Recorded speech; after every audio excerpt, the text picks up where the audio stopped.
41. Solve the quadratic equation x squared minus 10x equal 0. Whenever you see or hear the word solve, it means that they are asking us to find the value of x. So in order to solve this question, we have to take the greatest common factor. So x squared is simply x times x, and minus 10x is equal minus 10 times x. So from here we can take x as a GCF, which is the greatest common factor. So now let us write x, which is the greatest common factor. I will write it here. Next step, we have to write whatever left here. We have x and we have also minus 10. This equals to 0.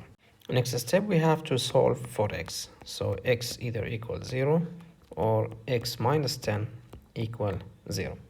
So the first value of x, which is x equals 0, here we have to solve for x. So we have to add 10 both sides.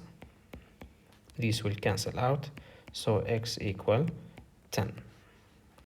Next, let us check our answers. We will take these answers, these values of x, and we will plug them in our question. So the first value of x, which is 0, so I will write 0 squared minus 10 times 0. And let us check, is it equal to 0 or not? 0 squared is 0, minus 10 times 0 is again 0, so 0 minus 0 is 0. So our answer is correct. Now we will jump to x equal 10, so we will have to check 10 squared minus 10 times 10.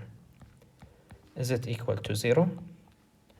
10 squared is 100, minus 10 times 10 is 100, and it is equal to 0. So this means our answers are correct.